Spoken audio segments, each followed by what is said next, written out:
subject. In fact, I'm going to talk about the FIA endurance race. Okay. Yeah. Yeah, you won the World Championship 2015. Also, we know very well. Can you make a brief evaluation, because we catched you about your car, 919 hybrid car, Porsche car. Can you explain us, because it was hybrid, what kind of differences when you are driving? It's very important information, especially for me. Yeah, good. Yeah, it's a very popular question that people ask me. What is the difference between the Formula One car and the Porsche 919 hybrid? Of course, the car had a big battery on board, and it was charging the electrical e-motor of the car, which was only just on the front axle. The 919, we had a four-wheel drive, but the combustion engine was doing the rear axle, and the front axle was for the e-motor. So together, around about 750 to 1,000 horsepower in combination. A very small engine, a 2-litre 4-cylinder, so with a heavily turbocharged engine as well. So this is how we got the car very efficient, because we used very small fuel amount of fuel, very efficient combustion engine, but with the big electrical component for more power. So the car, as you know, aerodynamically was magnificent. The car was winning 3 times at Le Mans, won the World Championship in 2015 with myself and Timo and Brendan. So yeah, it's a very it was a very pioneering mindset from Porsche to take such an aggressive electrical or hybrid car into the endurance racing scene. If I'm not wrong, I was in Le Mans in 2015. Yes. And I saw you were very comfortable on that car. Am I right?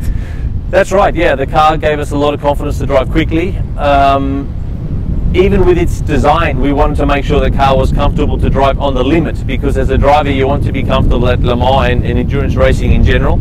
And of course you have to share the car. You know, I have to be comfortable. If I share the car with you, you have to like it. Also, he has to like it. So the 3 of us, we have to like the same types of style with the car, which is not easy for the vehicle, because the car, when you drive on the limit, of course you have to make sure that it's understood for all 3 drivers. So that was something that we worked very hard on at Porsche, and Porsche are very good at making the car, of course, you know, very subtle for the driver to use. The interface was very easy, but also quite nice to put on the limits when we needed to push very quickly. Thank you very much for this very valuable information. No but worries.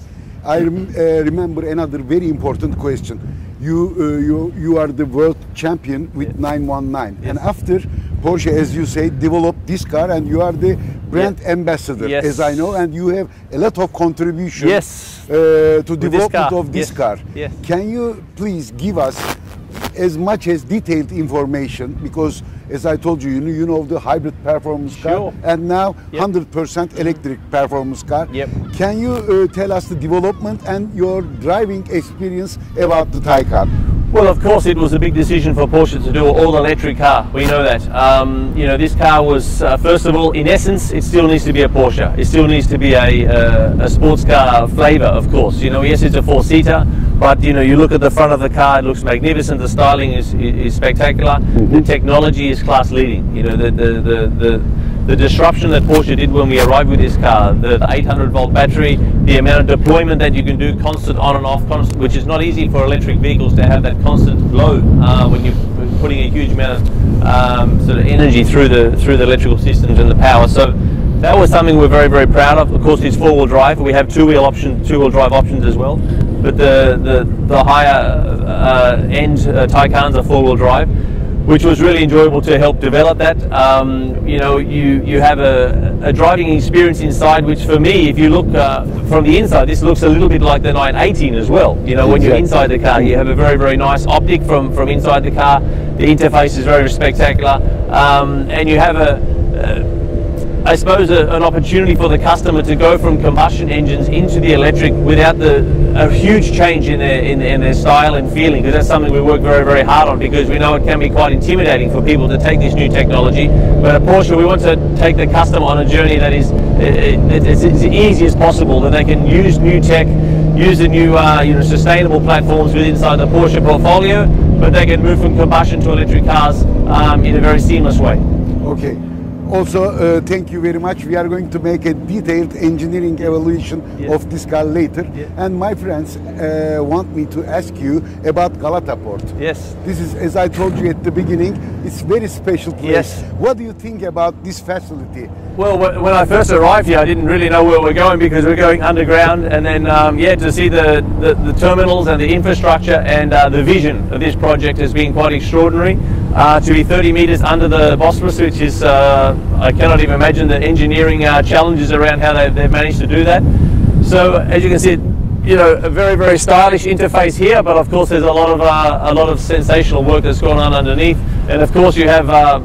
I know this is a very, very special location for Istanbul. Yes. You said the most important location of Istanbul, to have this incredible view of both sides of Europe and Asia, and the beautiful waterways of Istanbul as well. So the project, it looks for me mind-blowing. I can't believe how big it is to see what's going on underneath, and I can't wait to see, of course, all the people around the world having the opportunity to visit Istanbul, arrive by boat. They've even got passport control here, so they can come into the beautiful city.